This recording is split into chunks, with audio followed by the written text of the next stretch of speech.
My guest tonight is Dr. Larry Burk, and we're going to be talking about dreams that can save your life. We'll be right back.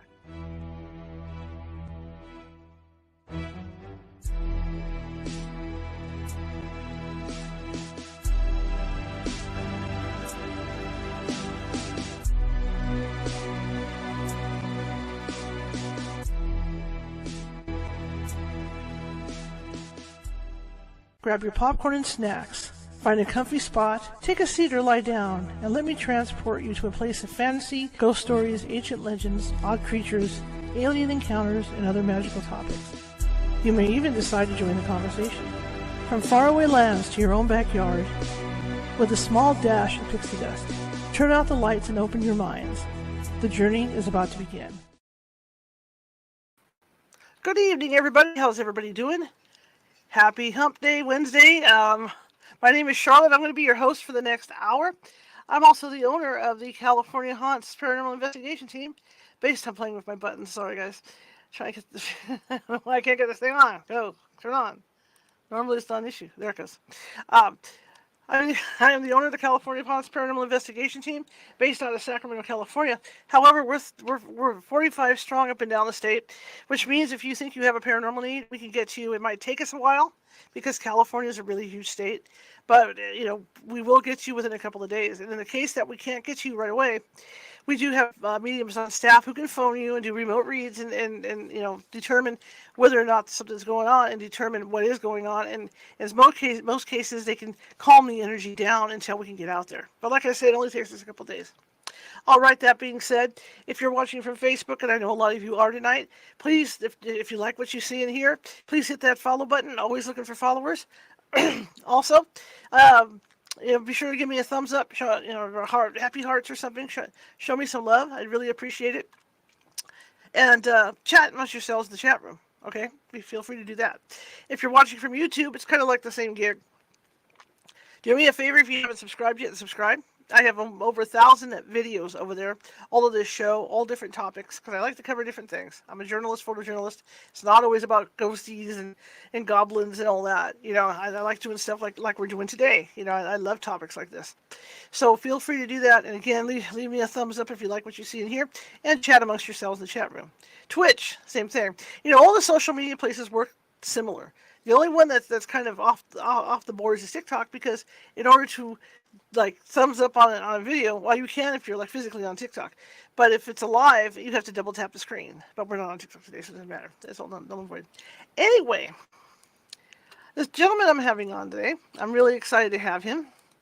Welcome, Larry Burk, Dr. Larry Burk. Dreams. Everybody has dreams. What do they mean?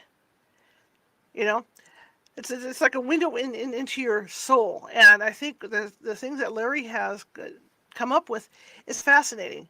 And that, I never thought of that, but then again, I have, because if I'm having a very stressful time in my life, or if I don't feel well, my dreams sometimes are really weird. And it'd be nice to know, and we're going to try and find that out today. It'd be nice to know if that weird dream you have is related to your health. And like I said, when I had pneumonia, and I remember dreaming, and I was having the weirdest dreams, and I think it was because I had triple pneumonia at the time, and I've noticed it a couple of times when I've been ill. Okay, I'm going to shut up now, bring Larry in. He can introduce himself and all that good stuff, and we'll get the show going. Here we go. Hello. Hey, great to be here, Charlotte. So, can you tell me about you, sir?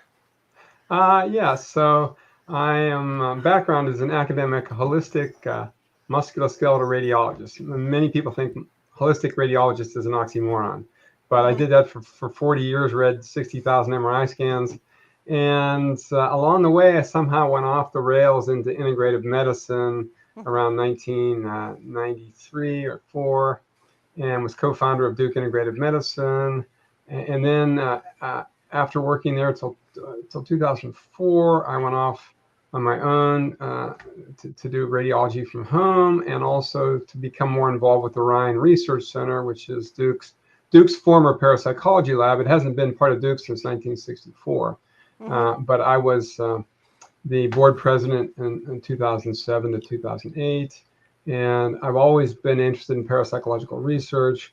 And my original interest was in medical intuition, and that was in people who could make medical diagnosis only on the basis of, the name and perhaps location of a patient who weren't even anywhere near them. And I did some research on that, but what really came to fruition in around 2013 was I started collecting stories about women who dreamed their breast cancers ahead of time.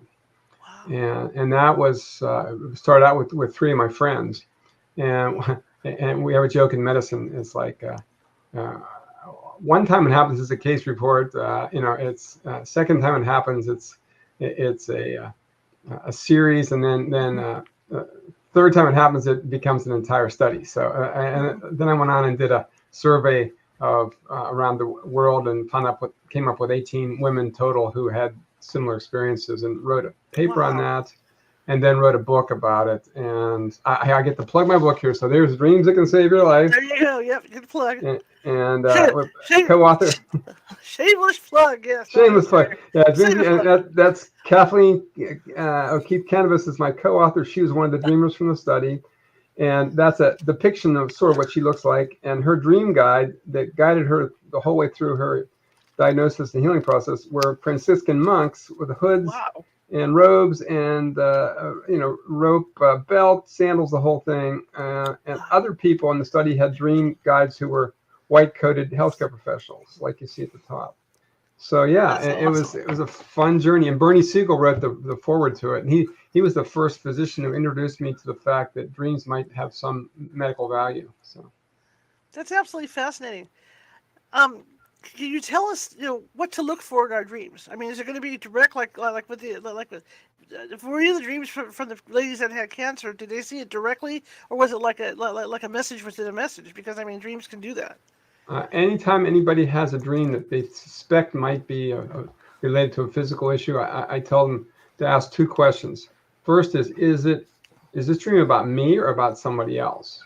Hmm. Because some people are pretty intuitive, are picking up on other people's stuff, and I've done that a few times. Right. And it's not, even though I'm the one in the dream who has the problem, it's somebody else's problem. So that's the first Hmm. question. The second question is this a physical problem I need to do something about, or is it a metaphor for some emotional disturbance in my life Hmm. Hmm. that I need to handle to prevent getting the physical illness? So those are the two questions to start with. And the women in the study, uh, some of them had guides show up and just say, "You got breast cancer. Go get your mammogram now." I mean, really, really straightforward, Hmm. clear cut. Some of them, about half of them, had the guide or themselves touch the breast right where the cancer was, so they knew exactly where it was. Hmm. And there was always a sense of dread about the dream, and Hmm. sometimes the words cancer were specifically used, and they're also, the dreams were more real than real. They were like the most vivid dreams they've had, and some of them turned out to be completely precognitive. That the white coated healthcare professional came and told them to get the mammogram was the nurse or the doctor they met a week later. So, Wow. Wow. I was just thinking when I was diagnosed with congestive heart failure, and I don't mm, know if it was a dream or not, but I think my father was trying to contact me in quite a few ways because he had had heart failure as well. And before I was diagnosed, there were all kinds of signs. I had dreams of him, you know, saying, "Come on, we gotta go, we gotta go." And then I ended up getting a message on my phone on one of those apps that said, wow. "Go to hospital now." And I thought, well, what the hell is that? So I was half asleep when I saw the message. So you know what I mean when you talk about guides helping, and that's what it was. He was with me the whole time that I was going through all that, procedures and all that, because Wow. I was terrified. But yeah, I agree with you about dreams because they can reflect stress. What's going on in your life. And it's typical. Well, I'm not saying typical because there's nothing typical. But if somebody has a dream, what types of dream? Like you said, you were talking about it could be this or that. But I mean, if somebody's being warned about cancer, what would be something to look for? Because sometimes dreams can be metaphors as well, right? Yeah, I mean, some of the images, spiders, crabs, Mm-hmm. classic sort of images for cancer. Some are a little bit more abstract. There are examples of this one woman said, by the way, one of the classic signs of a health-related dream is if you have a dream about a house. That often represents your body and also your life. And so the basement is the subconscious. First floor is what's going on right now, and then the attic is your higher spiritual, self. And Wow, that's so interesting. so you need to check in with that. And this one woman had a dream about having all kinds of foreigners in her house, uninvited foreigners, and that was her clue that there were uninvited foreign cells that she needed to do something about. That is cool when you say about a house, because I've been under a lot of stress. And about a few weeks ago, I dreamed that I thought I had left my body, essentially. But I went to visit my deceased mother, and she was living up north in this big Uh, house. And now that you say that, I'm going to have to really take a back look at that dream, because, yeah, I was on the first floor with my mother having a good chat. and anytime you have a deceased loved one show up, it's it comes in different forms. I did a TED talk on the spiritual alphabet soup of death and dying, which is unfortunately only available on my website because it was banned, because there was too much light in the talk for TED to deal with. Even though I used peer-reviewed references from the near-death experience literature, it got never made it to YouTube. So it's on I re-recorded it. It's on my website, and they eventually released it on YouTube, but it's not on the TED website, so no one will ever see it. And so the spiritual alphabet soup is the 4 different abbreviations for, everyone knows NDE, so near-death experience. Right. And then the other common one is, and that occurs in about 4% of the population. And then the ADCs, after-death communication, which is what you might be referencing when you have a visitation from a deceased relative. Now, if they come back in the prime of life, younger than maybe you even knew them, that's a classic visitation dream. And when you have one of those, you really want to pay attention. And then, and after-death communications might occur in 50% of the population or more. And then NDA is nearing death awareness. That's the phenomenon that's been started to studied a lot more in the scientific literature of in the last month. When people are dying, they started getting visited by relatives, and that's called the welcoming committee.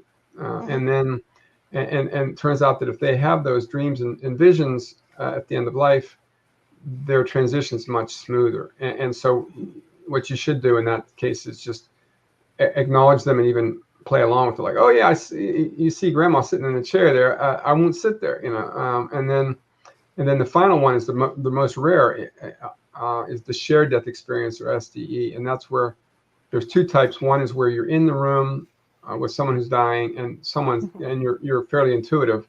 You see them leave their body, and then you leave your body and follow them into the tunnel of light and go the whole way to the threshold, and then they cross over and you get sent back. Those are pretty rare. But the more common ones, probably something that some people may have experienced, is you dream someone dies, and you might even not know they're sick, and then you call your mother and say, what happened to Aunt Betty? And just, oh, she died this morning, and that's when you had the dream. And that's kind of like a visitation, and we call that the remote shared death experience. So yeah, those anytime you get deceased relatives showing up, or friends, pay attention, because there's often a message there. So. Absolutely fascinating. Tell me how, with these studies, how long did it take you to put those studies together? I guess I first heard about the phenomenon I had an experience myself in 1987 where I dreamed that I had a brain tumor, and I was completely healthy. It didn't make any sense at all. But I just started keeping a dream journal back in 1987, and I dutifully wrote it down in my journal. But I never didn't even bat an eye. I said, yeah, brain tumor. Yeah. And I just wrote it down. It didn't make any difference to me. Then a week later, my dad came.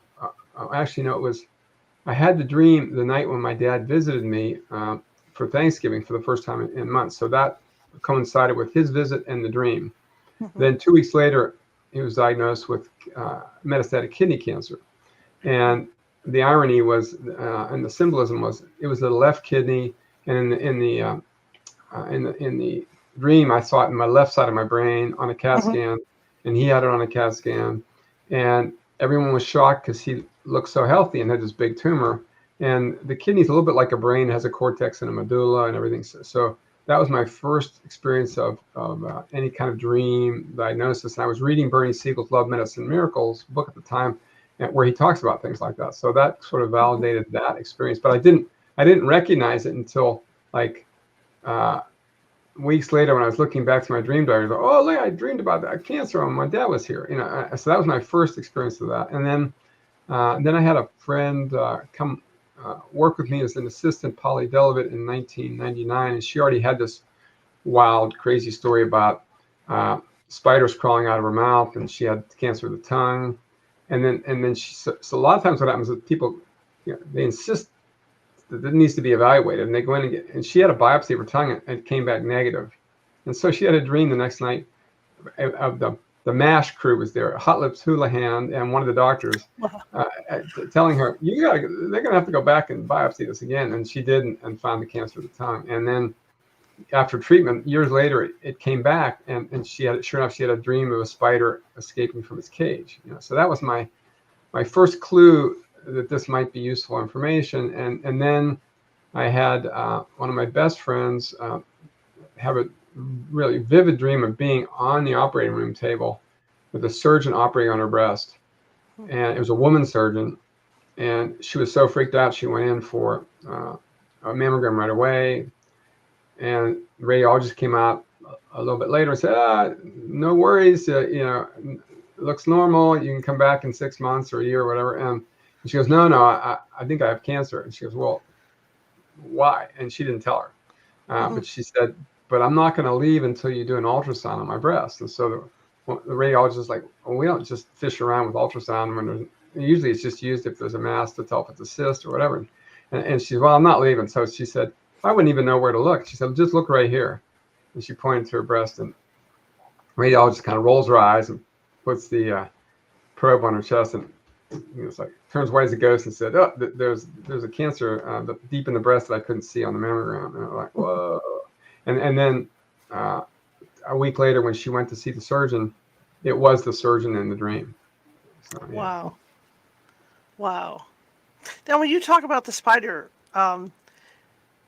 what is the symbolism? I can understand the spider escaped, but Yeah, what I mean, spiders and crabs, they're kind of scary things that Mhm. can be associated with cancer. And there was a couple other women in the book who had spiders. And so spiders and crabs, doesn't have to be that. It's the, uh, the other friend who triggered the study was actually a physician, and I have a TED talk on this too, which also got banned. So you can, both of those are on my on LarryBurk.com, and you can go watch them, and you'll get to see the pictures and the highlights with it. But my other friend had a dream about a serial killer one night. And Wow. it's like the kind of dream that would make you want to get up and lock your Right. doors and make. Right. And then she had a dream about breast cancer, and she went in and they found the breast cancer. And so yeah, those two kind of got me started down the breast cancer rabbit hole. And then Mhm. a third friend had a dream, um, and she even had some symptoms. A lot of these other women didn't have any symptoms or anything, but this woman had some tenderness near her sternum, and had a dream that she had breast cancer. And the doctor just blew it off completely. Said didn't even get a mammogram or nothing, and she died of metastatic breast cancer a few years later. So that was the Sonia Lee Shields, and that's the story I don't want to hear repeated again. So Mhm. that's one of the reasons I give these kind of talks. So yeah, I mean, if you have a dream, make sure you take it seriously and share it with your doctor. And um, the I mean, there's no harm in having a few diagnostic tests if you think you might really have something there. Right. I mean, people do screening mammograms all the time, and those are of somewhat dubious value. But if you've Mhm. got a real reason to have one, go ahead and have it. Mhm. Do people dream every night? And people do, you just don't necessarily remember them. I mean, and that's sort of a matter of training yourself. And the way I do that, and right next to the TED Talk on the website, there's a guide to keeping a dream diary. Just click on that, and the key part there is about setting your intention. And the way you do that is uh, write down a question. Just Mhm. anything that's burning in your mind that you want an answer to, write it down in a dream diary, set the intention that you're going to have a dream about it, and whatever dream you have that night will be in response to that question. Sometimes you get nothing. Sometimes you have to ask a couple nights in a row, but eventually you'll probably get something. And then now, and of course, it may not be a straightforward dream. It might be, symbolic, weird imagery. And then what I recommend is do a clarifying dream. So when you get and this applies to any dream, any strange dream you get, pick whatever the most disturbing, strange symbol is and ask for another dream about that. Tell me more about that symbol or the house, like you were talking about, or whatever. And then you might get some more useful information. It doesn't always work, but it's worth a shot. So. Well, it makes sense because I know, I'm an avid reader. I love to read stuff before I go to sleep at night. And more often than not, when I dream, I'm dreaming of the same stuff that I was reading about. And we call that residue from the day, and it could be something strange that happened to you during the day at work or with a relationship, and you're dreaming about it. But the subconscious, selects something to dream about based on what might be important to you to know about, and just because I wouldn't just dismiss it because it happened during the day and therefore it's nothing. It was selected as to highlight that for you for some reason. So, and then the later in the night you get closer to morning, that's when you get the really deep subconscious material that usually isn't related to the day before, and that's when it becomes more and more interesting the deeper you go. And you might have once you train yourself, you might have 3 or 4 dreams a night because you have at least that many REM cycles when you're having the dreaming. That was my next question. How many dreams do we average a night? The REM cycles are probably 3 to 5 or 6, and the key thing is, if you have one in the middle of the night that wakes you up, write it down right away. Don't say, I'll remember this in the morning. I mean, there are some really scary ones you might remember in the morning, but writing it down actually sometimes helps you get back to sleep because I'll deal with that in the morning. I'll just write it down, and sometimes you can actually go back into a dream and re-enter it and get more information that way. But the other thing I recommend people get is use a red light of some sort because any white light in the night is going to disrupt your pineal function. Red light doesn't bother it, so it's nice to have a red. They sell these Glovio red lighted pens on Amazon, or you can just I use the red LED on my alarm clock or whatever. Just and some people like to record their dreams into a phone. It doesn't work too well if you're sleeping with someone, but when we do dream, and you answered my other questions I had, you're ahead of me. You must be psychic with me. Something's going on. Maybe. You're ahead of me about waking up and getting back into a dream. How many do we tend to remember? I mean, let's be honest tonight, because I can't remember anything from my last sleep. But I mean, is it a case of that last dream you have is the one you're going to remember, or is it one of these things where something will stick out, throughout your dream I state? tend to have 2 or 3 a night, Okay. And I've had up to 5 sometimes, and sometimes I only have 1. Sometimes I don't remember any.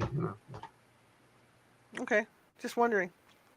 I don't think I've remembered one in a while. I don't think I've had anything I remember in a while. It's kind of well, I mean, it depends on whether you're setting your intention or not. So Yeah.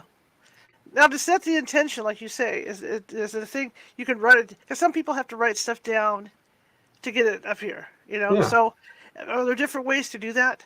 I like just to. I mean, you can, if you have a specific question that's you've been mulling over. Say you have a problem you're trying to solve, and you have a couple different options, and say, show me the best option here, or if you don't have a specific question, you can just say, show me something that's important for me to know tomorrow. In other words, let the dream guides choose the information for you. Okay, that's cool. What do you think has been the most, in the studies you've done, what dream strikes you as being the most believable, like that stands out to you? Okay, well, I listened to your intro, which I enjoyed. So, and you do cover a wide range of topics. So, I think one of the favorite dreams in the books is this 29-year-old woman who had stage 4 uterine cancer. I mean, really terrible prognosis at that age. The doctor said you have like a 2% chance of surviving with the chemo that we have today. Uh-huh. And she had a young child that she wanted to not abandon. And she was a pretty avid dreamer. So she had a dream that night of an alien spaceship lands on her backyard. The aliens get out of their vehicle. They walk over to her holding a syringe, and they say, "You need some interferon." Okay, and interferon was, and this happened 25 years ago, interferon was an experimental drug that they're only using in some clinical trials. And so she like, okay. So she goes into her oncologist, which is a stretch, and says, "I need some interferon." And the oncologist is like, "Where the hell did you hear about that?" And then she said, "It was in a dream." So he got her some and got her into a trial or something. And she made a full recovery. So thanks to that alien intervention there. So. Wow. You said that and was her being pregnant. I thought of the Barney and Betty Hill story. Sure. When they get taken on the alien ship and they give her the pregnancy test and the needle's like this big. And I thought, wow, when you said alien. That is just, this is just so fascinating to me. And I never thought about that. I never thought about the dreams and health thing. Like I said in the intro, I've known from experience that my emotional state before I go to bed will affect my dreams. But I never thought about the health thing. Yeah. And even though the subtitle of the dream is, early warning signs of cancer and other diseases, about 2/3 of it is about cancer, and about the last third is about other diseases. So it's might have cardiac things and other issues. So let me ask you along that line then, because we've talked about the cancer stuff. What about the other types of diseases? What can people look out for in their dreams? For signs that they could have had a bad heart or something else going on. Yeah. Let me just think about. One of my favorite ones. This is a really freaky one, actually. This woman contacted us. We're compiling cases for the books, and she said for a whole year she had dreams of sugary, sweet things that she was craving, and when she didn't get them, she felt deprived. And then after that year, she was diagnosed with prediabetes. Wow. And so she didn't know at the time that her sugar was going up, but the dreams were telling her. And the coolest dream she had, she illustrated, it was a row of corn stalks in a field, but instead of corn cobs, there were skeletal heads on top of each corn. Wow. And she interpreted that later as high fructose corn syrup was killing her. So very interesting. And the weirdest thing about her whole story was she said, 5 years before that happened, I had a dream about a white-coated doctor who came in my dream, and he was interested in symbolic meanings of physical symptoms and dreams. And I said, "You dreamed about me 5 years ahead of time." Wow. That is definitely some incredible stuff. So, like you say, can people control their dreams? I mean, like you say, to put the intent out there, but can people control what they see in their dreams? Well, that gets into the whole topic of lucid dreaming, which I'm not an expert in, but I have had some lucid dreams, and and lucid dreams means you're awake in your dream, but you're still asleep. So you know you're dreaming, but you know you're still asleep, and my dream teacher was Robert Wagner, not like the movie star, but it's Waggoner, and his website is lucidadvice.com. And he's got 2 books that are really very useful and amazing stories about lucid dreamers. Some people, like Roberts, had hundreds of lucid dreams. One of the other guys, Ed Kellogg's, had thousands of lucid dreams. So, and the Tibetans consider it, they call it dream yoga, and they consider it an advanced spiritual practice. So, and the people who are often the best lucid dreamers are people who had a traumatic childhood and who started having nightmares when they were teenagers. And like the villain was chasing them every night in a recurring dream. And then they finally just got tired of it one day and turned around and confronted the monster and said, "What the hell are you chasing me for?" And they said, "I'm your fear of going to school or failure or something like that." And then once they've confronted that, then they have a skill for life that they use. And some people who are lucid dreamers just assume everyone can do that. And it's like, no, and some people it never happens to. Other people might happen a glimmer of it. And then they'll never cultivate it. And Mhm. some people got inspired by Carlos Castaneda way back in the 60s, who his recommendation was, imagine seeing your hand when you're going to sleep and looking for your dream hand. And that will Mhm. be a trigger. And one of the other clues from Robert Wagner's book is you want to look for and I set this intention every night when I go to sleep. I say, tonight when I'm dreaming, I'm going to recognize a dream sign. And a dream sign is when something impossible happens in the dream, like when I start to Mhm. fly, or something strange happens, or something really bizarre happens.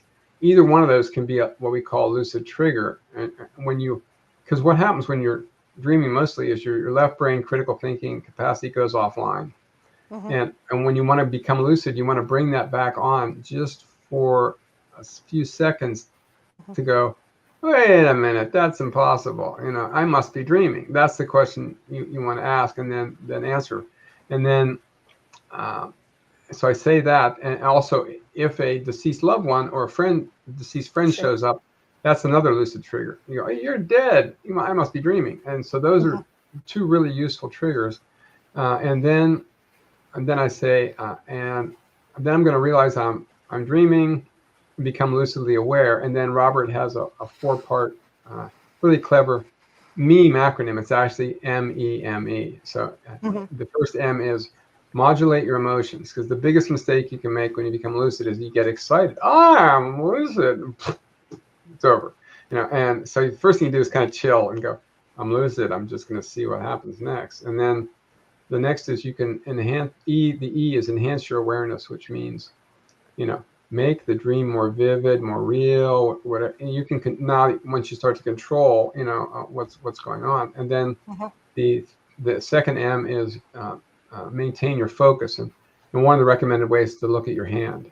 And the last time I did that, it was really a cartoonish looking hand, Mhm. like something out of a Disney, a cartoon or something. It's like, oh yeah, that's a dream hand. And then if you're not sure if you're dreaming, you can do what are called reality checks. Mhm. And I'm going to grab the end of that cartoon finger and stretch it out like this. And it's like, if it stretches, it's, I'm dreaming. And then, or I'm just going to see if I can fly a little bit, or do something, or put my hand through a wall or something. You got to be. Mhm. And sometimes I'm going to jump off this cliff and see if I can fly. And it's like, okay, you better be sure you're dreaming if that's what you're doing. So, Mhm. and then the last one is, oh, and by the way, the most popular, media reference to that is Leonardo DiCaprio's Inception movie, which most people their lucid dreaming interest has been triggered by that movie. And Mhm. he has a top that he spins, and that's his reality check. It's like he spins the top. If the top spins forever, he's dreaming. If it Mhm. falls over, then he's awake. And so that's a reality check. And then the other thing you can do, and actually the scientifically uh, proven one that is most effective is, and this is done from the Stanford Research Laboratory, and they were some of the early. Stephen LaBerge was one of the early lucid dreaming researchers. One of his associates did some studies showing, okay, if you see something you can read in the dream, like there's an Mhm. exit sign, or Mhm. or a street sign, you want to look at that sign, then look away at something else, look back, and do that 2 times. If it is the same all 3 times, you're awake. Because if you're dreaming, the letters change, uh, Mhm.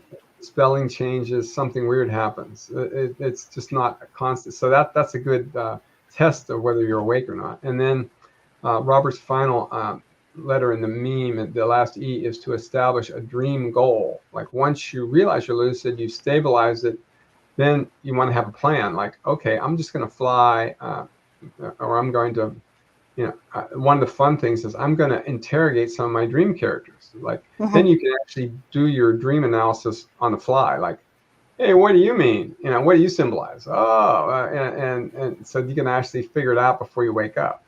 Mhm. Uh, those are fun things to do. And there's many other goals that people have. Some people have, goals of dream healing. You can, like in classic thing is in hypnosis, you can sometimes, hypnotize a wart to fall off. Mm-hmm. But people have done that in dreams too. They can go, I'm going to send the blue healing light in my dream into my wart, and it's going to turn black and fall off in the morning. Interesting. Interesting. Now you mentioned earlier about people that have these dreams, and then they go see their doctors about it. How open is the medical community to this? Pretty much not at all. I mean, I published probably the only two papers in the literature recently Mm-hmm. that even mention it, and uh, I do tell people, take a copy of my paper to your doctor if you want to show him that there's some evidence for it. But it's a pretty rare doctor who's open to this, unless they've read Bernie Siegel's books. Right. Because I'm referencing too. I have friends that are psychic, and and they do have shrink. I'm going to say not the word shrink, but you know what I mean. They do have counselors that they speak with, and it seems like in the last probably 4, 5, 6 years, the psychiatrists have become open to people having abilities. Yeah, I So think it's gradually creeping in as the near-death literature. They've been writing about papers on NDEs for 40 years, so that's mhm, creeping into the awareness. And yeah, there's a little bit more openness, but still, let's face it, big pharma rules medical education and the whole medical industry. So right, absolutely. But like you say, it's interesting to see, just like with nurses. Nurses are coming out publicly now well, talking about, nurses that's a whole different story. Nurses have always been open to these things. yeah, because they see it. When somebody passes away, they tend to see it. They tend to see the body, the whole soul thing leave on their own. I've talked to a lot of nurses about this, Yeah, and yeah. it's really interesting. It's interesting to talk to them. I remember when my mom was in the hospital the last time, she was in the old people's ward, where they have the Alzheimer's. And when they realized who I was, they took me aside and said, "Well, there's a room down there that the phone is always ringing up front. There's no one in there." And I said, "Really?" And she said, "Yeah." She says, "It's really cold in there." And so they had a suspicion that they knew who or what it was. But it's interesting to have watched the last maybe 5, 6, 7 years and the change in people's attitude towards this stuff, and little by little. Yeah, yeah, it's there's an awakening going on. I mean, it can't happen fast enough, but Hmm. it's definitely happening. And and we have at the Rhine Center we have lectures once or twice a month. We have two groups that meet online on Zoom. There's the Paranormal Experiences group, which is we call it the PEG meeting, where for 2 hours people just share their wildest stories, Hmm. popcorn style, just random, anything from out of bodies to UFOs to shamanic healing to dreams, et cetera, et cetera. And then we have another group that I co-facilitate on dreams, which we just have. It's a smaller group, and we have Right. maybe share half a dozen dreams in a 2 hour period, and teach people how to work with their dreams, which is a lot of fun. That's the third Monday of the month from 7 to 9 Hmm. Eastern time, and then the PEG meeting is the first Tuesday of the month, 7 to 9 also. And you can join the Rhine Center for a whole year for $65, or you can pay $10 a month to join the groups. So, and it's a bargain either way. So, Hmm. Hmm. and that's Should, Rhine.org, Rhine like the wine, RHINE.org. So. cool, cool, cool. Should people be afraid of dreams, you think? That's a good question, because I say there are two general categories of dreams. One is the healing dreams, where you're like, it's an amazing, you just wake up feeling ecstatic, and it's like, whoa, that was even better than anything I've experienced in real life. And that those I tell people, that's a healing dream, tells you you're on the right path. Keep doing what you're doing. Nightmares, I say, are equally important, because Hmm. they're like that to get your attention. It's like the scarier they are, the more you need to pay attention to them, because your dream guides have made them that way, so you never forget that dream, and you take some action on it. So either way, a healing dream just says, hey, keep doing what you're doing. A scary dream says, make some kind of a course correction. And yeah, and there's another series of dreams I had in 1996 when I was uh, really getting involved in precognitive dreaming, and sort of getting fascinated by it. And I started having tornado dreams, and they were pretty vivid. And invariably, the next day there would be a tornado in North Carolina, which is pretty rare. Mhm. And I would start checking the papers the next day after I had a tornado dream, and boom, there it was.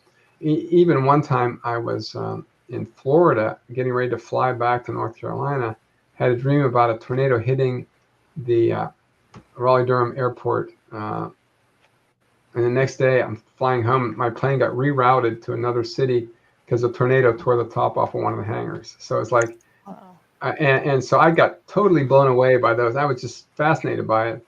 And it wasn't until 20 years later when I was doing a dream workshop led by someone else, and they said, well, tornado dreams are very important. They tell you that something in your life is being turned upside down and spun out of control. Mhm. And then I look back, 1996 was when I was transitioning out of full-time radiology into integrated medicine. My whole world was being turned upside down. I totally didn't even think about the symbolism of the tornado until 20 years later, because I was so Wow. fascinated by the precognitive nature. It never occurred to me that it could be precognitive about a real event, and Mhm. I could be having that experience to remind me about something in my own life that was like a tornado. So, wow. So, like you say, people should keep a journal because that way they can have these dreams and then go back, like you say, 20 years, and Yeah. well, maybe who knows, but to go way back to see if you Yeah. had a dream that matched up with something going on in your life, or a And dream some that you people have. who are really ambitious dream researchers are going to keep type it down in their computer so they can search it, and that Hmm. way that's an even more valuable resource is to have it. I do recommend, if you're just keeping it written down in a handwritten diary, to give every dream a title, because that's Hmm. like a hook that you're hanging that dream on. Hmm. The tornado dream, airport, and then you can always, when you think about that dream, that's what you would look through your diary to find that dream and circle it. And so that's a useful approach to have that. Yeah, That's why that little notes app on your iPhone is really good for that stuff because it puts it in by date. You yeah, can go in there and yeah, just type that sucker in. yeah. What advice do you have for people to sleep? Because I know there's a lot of people that have trouble sleeping. So, is there Um, any advice? I know we talked about the red light, which is cool. But I yeah. mean, is there advice for people? Because in the economy and everything that we're in right now, there's a lot of people that are losing sleep. So, how can Yeah, people get into a nice, I, peaceful sleep? that's actually a good prompt for something I'm passionate about. And I retired from radiology a couple of years ago. I'm now an online health coach, Mm-hmm. and I have a Let Magic Happen coaching practice, which is the title of my first book, Let Magic Happen: Adventures in Healing with a Holistic Radiologist. But Mm-hmm. um, and so I do a lot of work with emotional freedom techniques, which is the tapping technique, EFT, and that is a great way of pretty much eliminating any malware programs that you've downloaded into your system Mm-hmm. related to trauma or fears. And it goes into your acupuncture meridians, gets uploaded through your nervous system into your brain, the limbic system in your brain, stores all your emotional files. And there's a file up there for every bad thing that's ever happened to you. So what you do is you look for you find the file name, and the file will have a picture of what's going on, a story about it, and then this program that will run your body back to the original experience. And this Mm-hmm. in particular, like for veterans with PTSD. And so what we do with tapping is we just um, find the file name, repeat the file name to start that program running in a controlled fashion.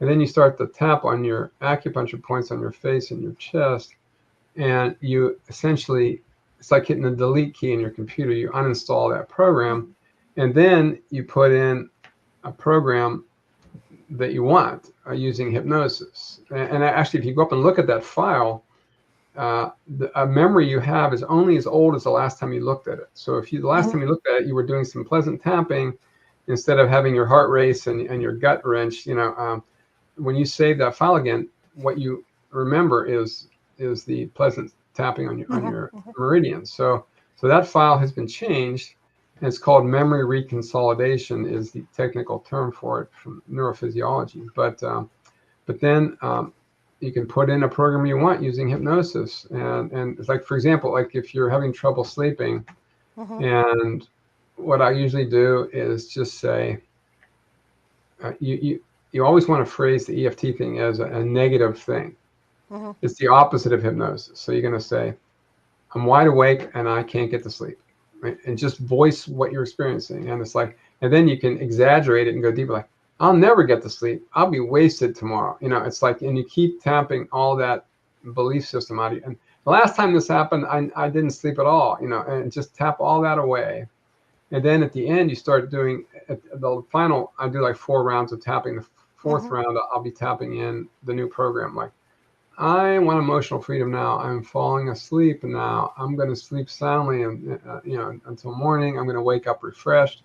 So that's a great thing to do in the middle of the night when your mind is racing and things like that. And so if your mind is racing, that's what you tap. My mind is racing. I can't shut it off. And then that'll sometimes help you drift off to sleep when you shift into the new program. It's interesting when you talk about tapping, because I don't remember what company it was here, well, not locally, but everywhere, for people that was smoking cigarettes, to get them off cigarettes. It's used for all kinds of things. Weight loss, cigarette smoking. I particularly work with physical illnesses because I'm not a mental health professional. So I'm interested in people's symbolic physical illnesses like sinusitis, postnasal drip. That's a symbol of inner crying. And so when you're having grief experiences, people get sinus problems, they get postnasal drip, they get lung problems. That's one of the most classic ones. Frozen shoulder is a big one for middle-aged women.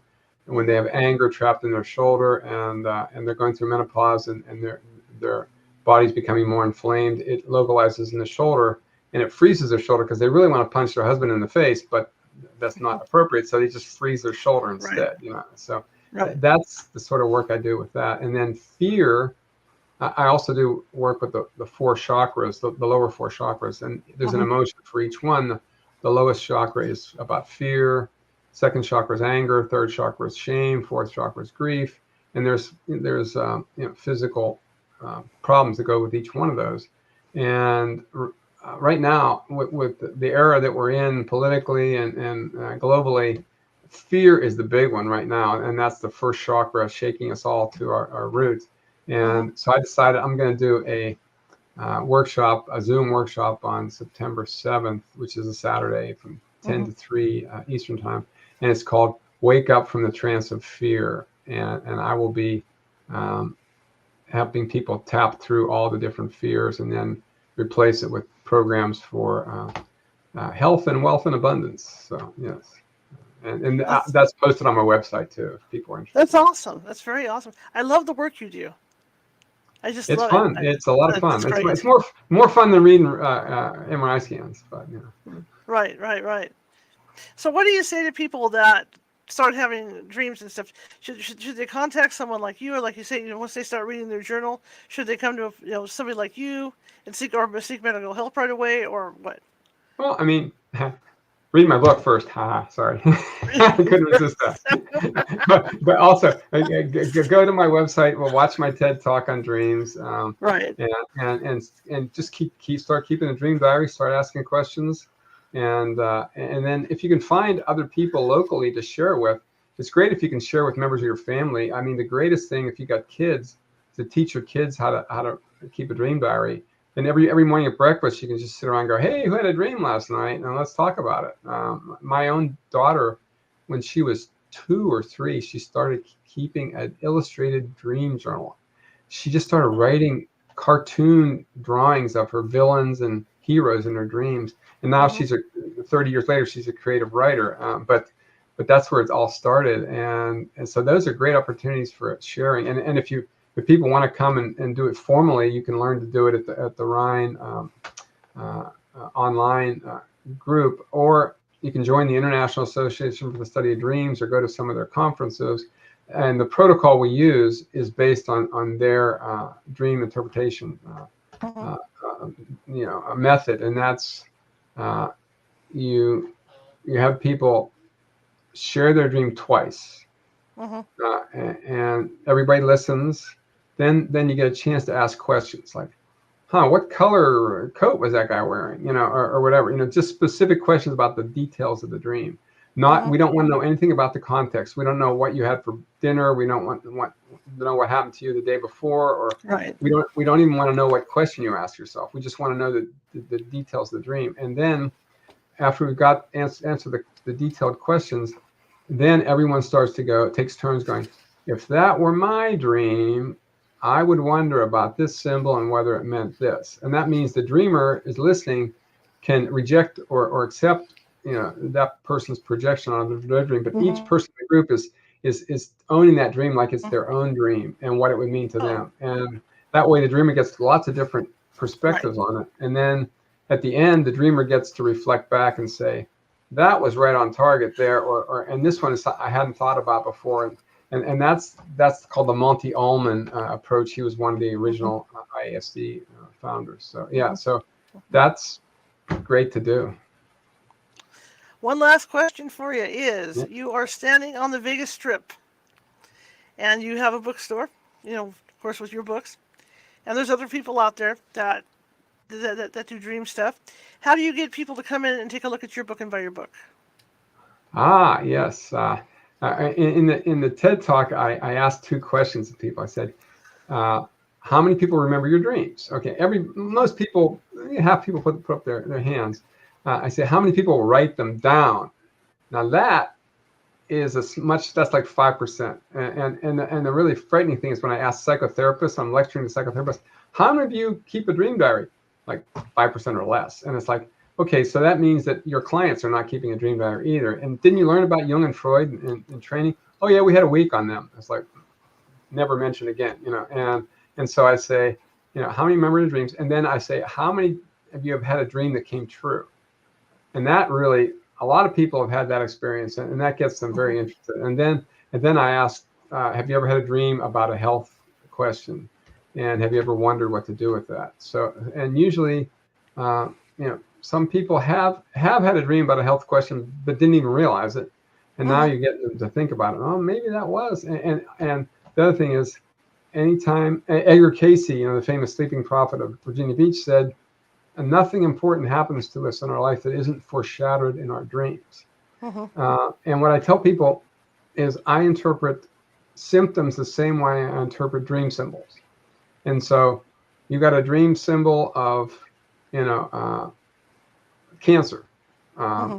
or pain somewhere in your body. And so I'll go through a process of, if someone comes into me as a client with that symptom, we'll go through a process of what burdens are your shoulder carrying, that symbolism. And then, Mm-hmm. but the key thing is, if it's in your dream ahead of time, you have a chance to deal with it before it becomes a physical problem. Mm-hmm. And so do it the easy way, keep a dream diary, uh, deal with the emotional disturbances before they become physical. Or you can do it the hard way and wait till later until you get a symptom, and then you got to reverse engineer the process. So. Okay, cool. Thank you so much for coming on. I appreciate it. Thank you. And just people go to larryburk.com. The other website is letmagichappen.com. It's the same website, either way you find it. Fair And enough. feel free to drop me a note through the website. Contact me if Okay. you're.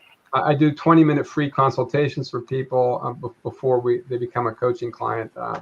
So that's always available. So. Well, thank you so much. I'd love to have you on again sometime. That was real fun. And well, we can talk about something even more far out next time if you want. So. That sounds good. We'll do that then. I'll be in touch with you. Thank you so much, Larry. Excellent. Doctor. Thanks, Charlotte. Bye. Okay. Love to learn stuff. Learned so much today. Fantastic. Tomorrow, be back 6:30 p.m. Pacific with author Stacy Horn. And she has a book about a paranormal expert that at one time was working for the government. So it should be interesting to see what the details of that is. In the meantime, I want you guys to, if you like this video, share it with 5 people. If you hated the video, share it with 5 of your enemies. We're equal opportunity here. We're just trying to get followers. We're trying to just build up our following. So I really appreciate Dr. Burk coming on, and I appreciate each and every one of you that are watching this show. And I will see you tomorrow at 6:30 p.m. Pacific with Stacy Horn. Have a great day.